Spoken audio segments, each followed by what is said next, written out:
Doctor Aruna, क्या digital rupee से RBI और सरकार का नोट छापने का खर्चा कम होगा? कुछ इंडिकेशंस तो आपने दिए हैं, कितना खर्चा कम होगा और खास तौर पर इससे काउंटरफीटिंग की जो इश्यूज है, जो नोट डुप्लीकेट करने के जो इश्यूज है, क्या ये खत्म होंगे और ओवरऑल इकोनॉमी के लिए कितना फायदेमंद रहेगा? देखिए, पहला चीज तो यह है कि काउंटरफिटिंग करीब करीब खत्म हो जाएगा क्योंकि डिजिटल फुटप्रिंट है।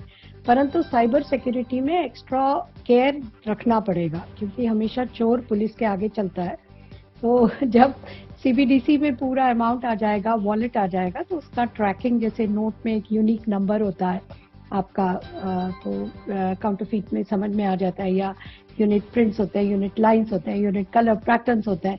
तो उसी तरह यहाँ पर भी सीबीडीसी के एवरी नोट जो जारी किया जाएगा उस पर एक यूनिकनेस रखना बहुत ज़्यादा ज़रूरी है और उसका साइबर सिक्योरिटी चेक और साइबर सिक्योरिटी फॉरेंसिक बहुत ज़्यादा ज़रूरी होगा। That is number one, so that कोई फ्रॉड इसमें ना इंटरफियर कर सके। और मोर सो जब एनोनिमिटी की तरफ अगर हम रिटेल में चले गए तब तो कोई ट्रैक ही नहीं होगा, पता नहीं चलेगा कि किस स्टेज में गड़बड़ हुआ है।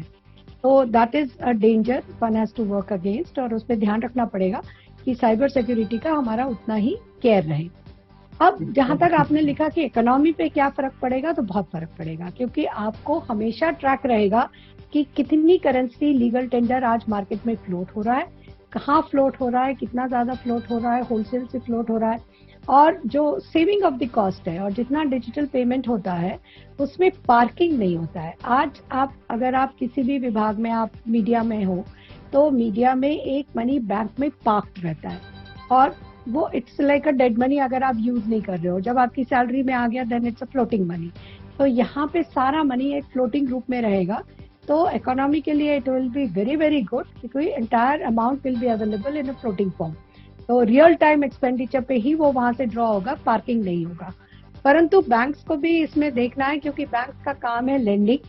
तो अगर सारे लोग सीबीडीसी में ही वॉलेट में सीधा आरबीआई से रखने लगे, उसका एक एडवांटेज एज अ कंज्यूमर आपको मुझे रहेगा कि बैंक अगर डूब जाता है तो हम आपका इंश्योरेंस सिर्फ 5 लाख तक है, परंतु हम जब आरबीआई से सीबीडीसी लेंगे तो हमारा जितना पैसा है पूरा सिक्योर गारंटी आरबीआई की रहेगी। परंतु फिर बैंक लेंडिंग कहाँ से करेंगे क्योंकि आरबीआई लेंडिंग नहीं करता है, that is not it's job, उसका काम नहीं है वो। तो जो लेंडिंग से पूरा मनी मल्टीप्लाई होता है, इकोनॉमी मल्टीप्लाई होती है। इसीलिए मैं फिर से रिपीट करूंगी कि होलसेल तक अभी इसके फायदे हैं, होलसेल से आगे अभी इस पर सोचना जरूरी है। डॉक्टर अरुणा, ये बताइए कि क्या डिजिटल रुपी से मनी फ्लो ट्रेस हो पाएगा, यानी कि ब्लैक मनी पर कुछ असर पड़ेगा? देखिए, ब्लैक मनी क्या है कि 30 लाख करोड़ अगर कैश में घूम रहा है, इसका मतलब ये नहीं है कि सारा अमाउंट ब्लैक है। ब्लैक मनी तब बनता है जब उस पर टैक्स नहीं पे किया जाता, income tax, specially income tax नहीं पे किया जाता है या कहीं बुक्स में नहीं आता है। आप 20,000 रुपए ड्रॉ करते हो और 20,000 स्पेंड करते हो तो it is not a black money क्योंकि आपने 20,000 पे ऑलरेडी टैक्स पे किया हुआ है। आप उसको अपने एक्सपेंडिचर के लिए उसको अपने एटीएम से ड्रॉ करके या आप उसका इस्तेमाल करते हो। तो पूरा मनी ब्लैक नहीं है, परंतु जब करेंसी कम प्रिंट होगी और प्रिंटेड फॉर्म में नहीं रहेगी और डिजिटल फुटप्रिंट आपके वॉलेट में आने तक है, तो उससे क्या होगा कि टैक्स की चोरी कम हो जाएगी या टैक्स की चोरी नहीं के बराबर हो जाएगी, और वो एक बहुत बड़ा एडवांटेज उनको मिलेगा। और उसी तरह से आप ट्रैक कर सकोगे कि इस तरह जो टैक्स की चोरी के कारण ब्लैक मनी बनता है उसका परसेंटेज कंसिडरेबली कम हो जाएगा।